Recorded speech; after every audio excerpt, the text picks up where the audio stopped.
Hey everybody, it's Shadowstar and Crystal here for another review of Supergirl. This time it's Hostile Takeover, and it's quite an interesting episode. Except for the ending, I don't know how I feel about most of it. It's kind of I don't know what you call it. Yeah. It's not that it's bad, but it's not exactly, except for that ending, it's not exactly a crazy episode, even though we've got the main plot with Astra. So we'll start with the disconnected plot. We'll start with the Cat Grant plot, because that's the side plot. Cat Grant's been hacked, but all that comes of it is two major points. A, we learn Cat Grant has another son, and B, Cat Grant figures out that Kara's Supergirl in one of the best scenes ever. Yes. All those coincidences, she's just had enough. Basically, whenever Kara leaves the room, Supergirl shows up. It's gotta be... There aren't many times in these shows where somebody figures out that they're the hero, not being told, and not blatantly seeing it. She's never blatantly... Patty? Patty's the only... You're right, Patty's the other one. Patty is the other one.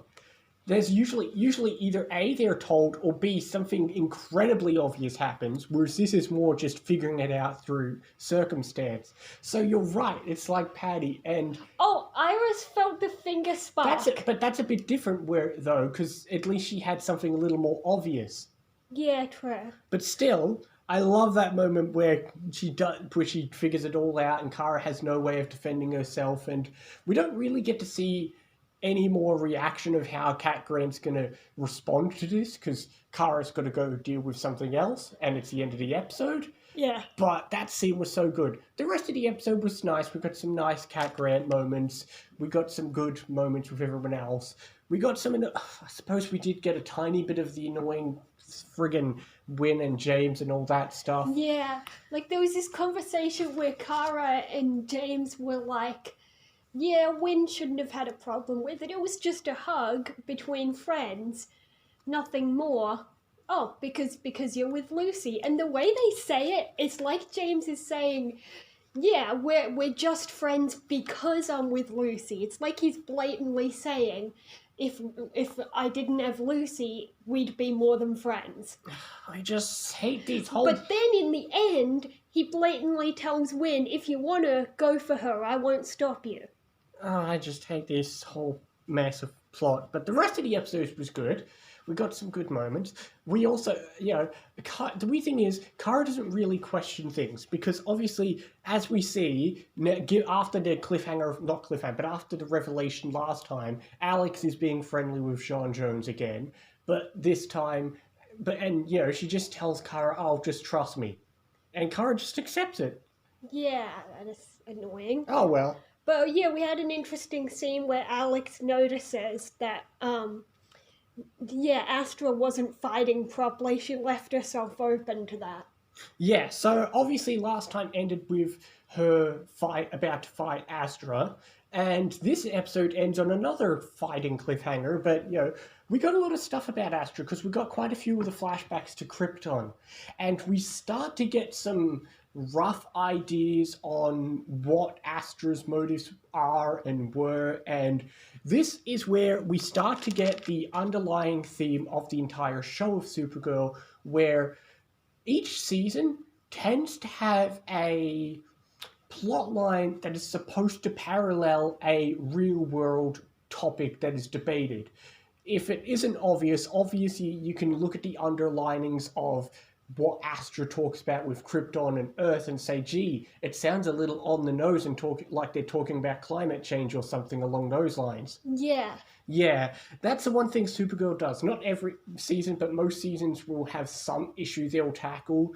And there you go, that's this one. It's a little weird how they just out of nowhere it's about this. And yeah, they say the planet's dying.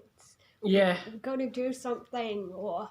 Okay, it's it's a situation where Astra's going to claim she's, just an activist, just a person who thinks she's doing good, but we got some good... I did enjoy Astra in this episode, and I don't know what it is. I don't know what it is about the acting, but in the last moment where, they go to confront Astra and it's like, oh, you got caught on purpose, Astra's just lying there, and I don't know why, there's just the way she's acting or speaking sounds really weird. It's like she's being high or something. She's so weird. I don't know what it is. But I don't know, we had a good fight with Kara and Astra, even though we figure out it was just for on purpose. But I quite liked the moment when Kara confronts the hologram of her mother. that was a good She scene. just Yes. kind of lets loose and goes nuts. That was a really good scene too. Yeah.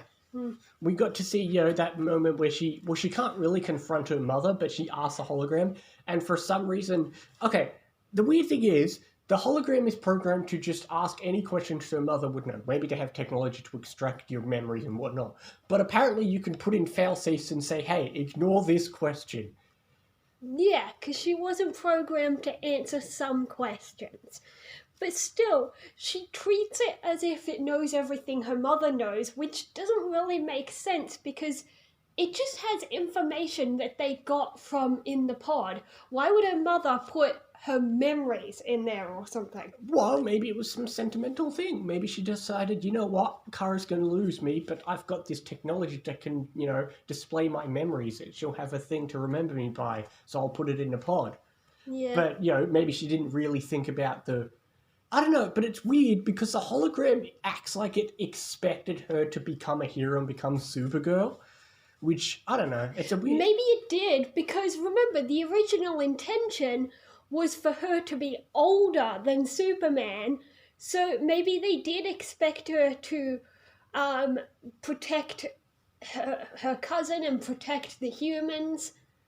I guess, I don't know, it's a bit weird to think about, but I also, obviously, we get the cliffhanger where... I kind of want to see an alternate story where she didn't go into the Phantom Zone and she and Superman arrived at the same time. So he was a baby, she was 12, and she would have become a hero first. Well, whatever. But, okay, we finally get... And, of course, we get the ending scene where, for some reason, Non and all his people are attacking Maxwell Lord's company. We don't know why they're attacking the company, though. But that scene, I really love that fight scene. That was a good fight scene. We got a lot of fighting. You get Alex, you get John Jones, you get a bit of everything. You even get a bit of Maxwell Lord. So it's fun to have him confront the villains just for a split second, even though he would have been dead if the DEO and Kara didn't show up. But, oh well, that was still a fun scene, and that's a scene we end on with Kara arriving to fight Non, so we'll probably find out why they want Maxwell Lord's company or what's going on, but I suppose you could say there's a double title. You could say that the Kryptonians are having a hostile takeover of Maxwell Lord's company, and of course the whole Cat Grant plot. But yeah, speaking of Cat Grant, as we know, she was awesome the whole time, but I just want to say a funny line I noticed that wasn't intended as funny, but I heard it a certain way. When she was talking about Adam, she said something and she was like, he's not Carter's father. Of course she's saying Adam's father is not Carter's father, but wouldn't it be funny if she was saying Adam is not Carter's father? No, like, the grammar works out fine. I get what you mean, but no, the grammar works out wouldn't fine. it be funny if, the ages match up if Adam got someone pregnant as a teenager? That's a bit disturbing. Adam Foster is 24. Yeah, and Don't do the Carter's math. what? Carter's what? Carter's what, maybe 13-ish? He looked young enough to be, I don't know, 11, 12. Even still, don't do the math. Don't. No, It could happen. you're an idiot. Okay, getting off that weird implication about you trying to fixate on grammar, which is actually correct. I'm thinking I'll give it an 8. Because while I enjoyed while it was good, it was kind of the Cat Grant plot was alright, but it wasn't exactly the most exciting thing. I don't care for the win stuff. It was nice to have a fight with Astra, but it was kind of here and there. Of course, the ending is exciting, and the Astra fight is exciting. I'm glad we're finally getting to the stuff. But all in all, still an enjoyable episode. I'll give it an 8. Yeah, I'll go with 7.5. Wow, no one saw that coming? Anyway, the next episode is something I can't remember the name of. Good job. The next episode is called Blood Bonds. Anyway, we will see you next time for more Supergirl and other things as well. See you next time, guys. See you next time.